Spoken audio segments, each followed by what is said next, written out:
welcome back to Creeper. Bastion. It probably has one of the most interesting development stories for its ultimate, which is that it transforms into a tank. That is probably the 70th or 80th ultimate ability we created for Bastion. We had trouble deciding what fit the character. It's kind of this robot that's exploring nature and is really fun and kind. Some of the other ultimate abilities we had were, pull out a little remote control and it would drive around this little drone that would then explode.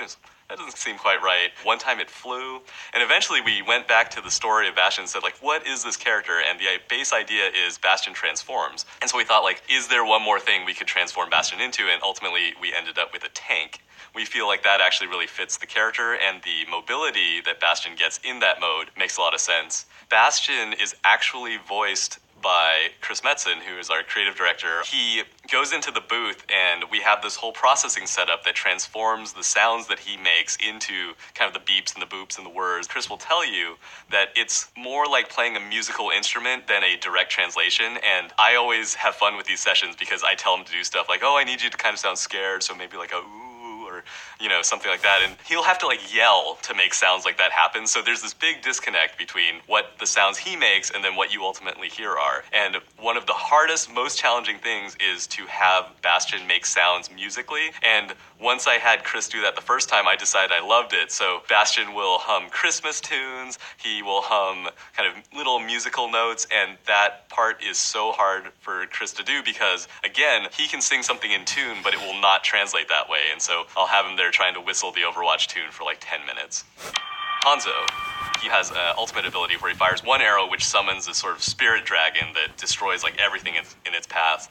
And in development, it was kind of originally blocked in using these really simple geometric shapes, and it looked like a caterpillar. So the team would just yell during playtests, "Oh, look out, is the caterpillar coming?" Hanzo is voiced by Paul Nakauchi. Junkrat.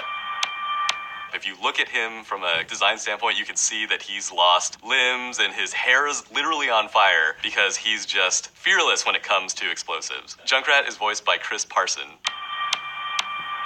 Mei is a beloved Overwatch character. We cast in China to find someone who could speak Mandarin and also English to be able to do the role of Mei, and we ended up working with Elise Zhang, who, if you've ever met her, is basically Mei the character. She is happy and cute and enthusiastic, and it's just been really fun to see her in that role. Torbjorn. Torbjorn, from a visual standpoint, is interesting because the Overwatch team, when developing the look of Overwatch, wanted to take this character and sort of evolve the look of art that had come before from other Blizzard games. So when you look at Torbjorn, you could definitely see the inspiration of the dwarves of Warcraft. But we really wanted to do something else with it, so we added kind of the more futuristic elements to him and turned him into an Overwatch hero. Widowmaker. Recently, we added a map to the game. It was the chateau, and we were creating this French manor, and we were trying to decide, what should we do with this? And we thought, who would live in a manor? Widowmaker. And so we decided that the chateau was actually the ancestral home of Widowmaker's family that she's now returned to. And so when you go to the map, you can kind of see that she's in the process of redecorating and refurbishing the place. Now Widowmaker lives in a castle, and she wants you to leave. The next group of heroes are tanks.